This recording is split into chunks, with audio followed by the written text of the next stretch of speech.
Welcome to Agron Infotech. In this video you will learn how to carry out random Latin Hypercube sampling in RStudio. The video will include description of Latin Hypercube sampling, how to carry out Latin Hypercube sampling in RStudio, creating plot using plot function, creating plot using grammar of graphics plot function. Latin Hypercube sampling is a way of generating random samples of parameter values. LHS is based on the Latin square design, which has a single sample in each row and column. Latin Hypercube sampling is widely used in the following fields: simulation experimental designs, uncertainty analysis, adaptive metamodeling, reliability analysis, probabilistic load flow analysis. Let's start this analysis in RStudio. To perform LHS in RStudio, first load the library LHS by using require or library function. Set the seeds to generate random numbers. To construct a random Latin Hypercube design, use random LHS function. This function requires some arguments. N arguments specify the number of rows or samples. Putting 5 for n argument will generate 5 random samples. K arguments specify the number of columns or variables. Putting 3 value for k argument will generate 3 variables or columns. Run the object A to see the matrix of random Latin Hypercube samples. To produce a matrix of scatter plot, use pairs function. PCH arguments specify the plotting character or symbol to be used. Now let's create the individual plot instead of matrix using plot function. For Latin square Hypercube sampling, we need to create a squared shape plot rather than rectangular. Use PAR function to set the graphical parameter, and to force the plot in a square region, use S character in tie argument. Start with a new plot by using plot.new function. Add the X and Y axis by using 1 and 2 for side argument respectively. To draw the border around the plot area, use box function without any argument. To add sample points to plot, use point function. It requires some arguments. X and Y arguments specify coordinate vectors of points to plot. For X argument, character A and 1 in square brackets specify the sample values of first column or variable from A object created earlier. Similarly, for Y argument, the value 2 in square brackets specify the second column or variable from the object A created earlier. You can change it by specifying the value of first and third variable or second and third variable to draw plots for these parameters.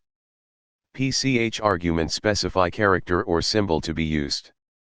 Color arguments specify color to the borders of the symbol. Background color or fill arguments specify the fill color for open symbols in the plot.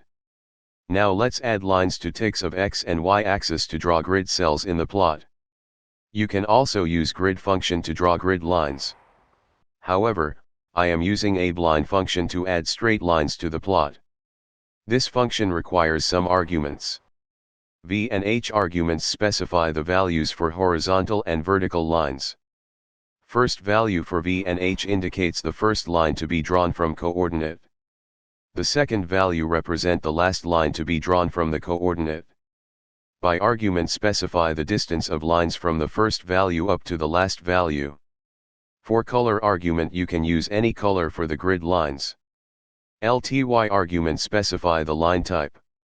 You can use the given range of integers to specify the line type for grid lines. To add main title, X and Y axis labels, use title function. Specify the main title, X and Y labels in the main, XLab and YLab argument. Now let's create the same plot by using Ggplot function. First load the library Ggplot using require function. The class function for A object shows it belongs to a matrix.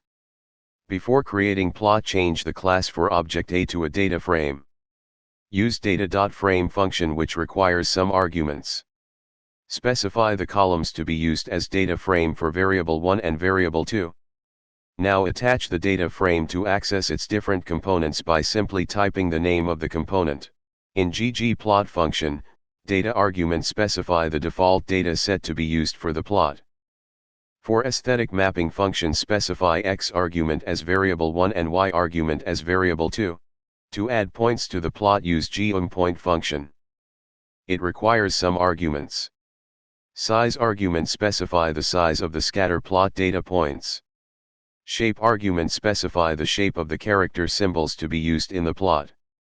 Color argument, specify the color of the border of the symbols used. Fill argument, specify the fill color for the symbols used in the plot. Use Ggtitle to add main titles to the plot.